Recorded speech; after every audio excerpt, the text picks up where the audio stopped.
ہے مہمان نوازی، یہ شریعت کا ایک اہم حکم ہے اور ماں باپ یہ صفت بچے کے اندر پیدا کرتے ہیں۔ چنانچہ نبی علیہ الصلوۃ والسلام نے حدیث قدسی نے یہ فرمایا کہ من کان یؤمن باللہ والیوم الآخر فلیکرم ضیفہ۔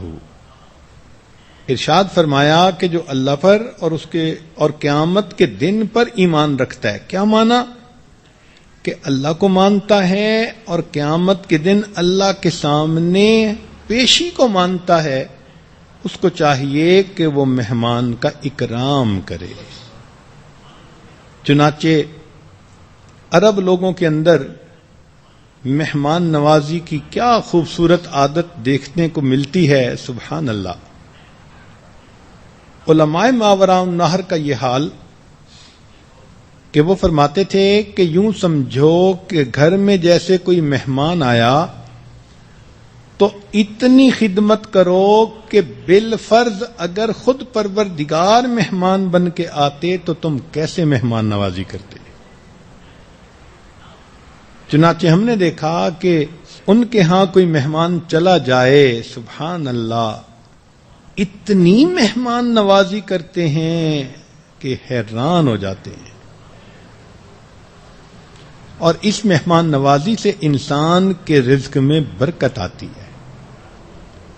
چنانچہ حدیث مبارکہ میں ہے کہ مہمان بعد میں پہنچتا ہے، اللہ تعالی مہمان کا رزق پہلے اس گھر میں عطا فرما دیتے ہیں۔ سیدنا ابراہیم علیہ السلام تو مہمان کے سوا کھانا ہی نہیں کھاتے تھے، کئی میل دور جا کر اگر کسی بندے کو لانا پڑتا تو بھی مہمان کے ساتھ بیٹھ کے کھانا کھاتے تھے۔ اور ایک حدیث مبارکہ میں ہے کہ جس کھانے سے انسان روزہ رکھے یا روزہ افطار کرے، یا جس کھانے میں چھوٹا بچہ شامل ہو، یا جس کھانے میں مہمان شامل ہو، اللہ تعالیٰ قیامت کے دن اس کھانے کا حساب نہیں لیں گے۔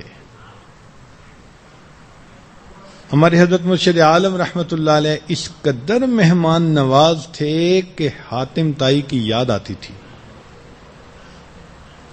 ہمارے قریب گاؤں میں ایک خاتون تھی جو حاتم طائی کی بہن مشہور تھی۔ اس کا خاوند اپنے گاؤں کا نمبردار تھا، بڑا تھا، زمینیں تھیں، ویل ٹو ڈو فیملی تھی، ریسپیکٹڈ فیملی تھی، اور یہ عورت بڑی نیک دل عورت تھی۔ گاؤں کے قریب ہی ایک سڑک تھی جو شہر کو جاتی تھی۔ اس گاؤں سے اور انٹیریئر کے گاؤں سے بہت سارے مرد اور عورتیں سڑک تک پیدل چل کے آتے یا گدھے اور گھوڑے پہ سوار ہو کے آتے، اور سڑک پر آ کر پھر وہ بسوں میں بیٹھ کے شہر کی طرف جاتے۔ اب یہ روز کا معمول تھا، درجنوں لوگ ٹریول کرتے تھے، تو وہ ایک اڈا بن گیا تھا بالکل گاؤں کے ساتھ۔ لیکن اس میں عجیب بات یہ تھی کہ کئی مرتبہ لوگ اگر شہر سے آتے اور انہیں دیر ہو جاتی تو رات کے اندھیرے میں، ویرانے میں، کھیتوں میں اکیلے سفر کرنا مرد اور عورتوں کے لیے رسکی ہوتا۔ انسانوں کا بھی ڈر ہوتا، حیوانوں کا بھی ڈر ہوتا۔ تو یہ لوگ بیچارے وہیں بس سٹاپ کے اوپر ہی رات گزار دیتے تھے۔ اور کئی مرتبہ ایسا ہوتا کہ دیہات سے شہر جانے والے لوگ اگر کسی وجہ سے ذرا لیٹ ہو جاتے اور آخری بس نکل جاتی تو سٹاپ پہ پہنچ کے ان کو پھر رات میں انتظار کرنا پڑتا۔ جب اس خاتون کو پتہ چلا کہ بھئی کئی مسافر مرد اور عورتیں یہاں رات گزارتی ہیں، تو اس نے وہاں پر ایک کمرہ مردوں کے لیے بنوا دیا، ایک کمرہ عورتوں کے لیے انتظار گاہ کے طور پر بنوا دیا، تاکہ دھوپ بارش سے یہ لوگ بچیں اور کمرے کے اندر بیٹھ جائیں۔ لوگوں کو سہولت مل گئی۔ کچھ عرصے کے بعد اس کے دل میں خیال آیا تو اس نے ان کے لیے کچھ سنیکس کا بندوبست شروع کر دیا کہ آنے والوں کے لیے پانی کا انتظام، یا کچھ چھوٹا موٹا کھانے پینے کا انتظام ہوتے ہوتے یہ مستقل کھانے کا بندوبست ہی بن گیا. جو لوگ رات کو وہاں ٹھہر جاتے تو اس عورت کی طرف سے ان کو کھانا دیا جاتا. لوگ بھی لوگ ہوتے ہیں، ایک سہولت ملے، آسانی سے ملے تو پھر ڈٹ کے فائدہ اٹھاتے ہیں. اب لوگ جو تھے وہ پلاننگ ہی ایسے کرتے تھے کہ ہم یہاں سے چلیں گے اور عشاء کے وقت وہاں پہنچیں گے، رات وہاں رہیں گے، کھانا کھائیں گے، اگلے دن شہر جائیں گے. چنانچہ کبھی 30 آدمی، کبھی 50 آدمی، اور روز ان کا کھانا بن رہا ہے اور ان کو مل رہا ہے. جب بھی کوئی خیر کا کام ہوتا ہے تو کچھ لوگ ہوتے ہیں کہ جن کو ڈائجسٹ کرنا وہ کام بڑا مشکل ہوتا ہے. چنانچہ اس قسم کے کچھ ضرورت سے زیادہ خیر خواہ لوگ تھے.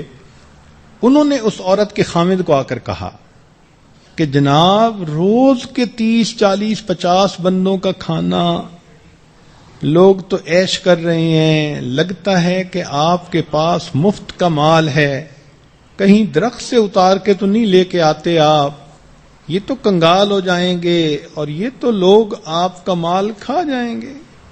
ایسی چکنی چپڑی باتیں انہوں نے کی کہ وہ خامد فیل کرنے لگا کہ یہ تو اتنا پیسہ خواہ مخواہ کا ڈرین ہو رہا ہے. چنانچہ اس نے وہ لنگر بند کروا دیا. اب جب مسافروں کا کھانا بند ہوا تو یہ خاتون بڑی غمزدہ مگر سمجھدار خاتون تھی. سمجھتی تھی کہ موقع کی بات سونے کی ڈلی کی مانند ہوتی ہے.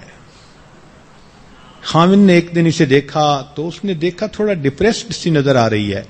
پوچھا کہ نیک بخت کیا ہوا؟ کہنے لگی بس ایسے طبیعت تھوڑی اداس سی ہے اور غمزدہ سی ہے.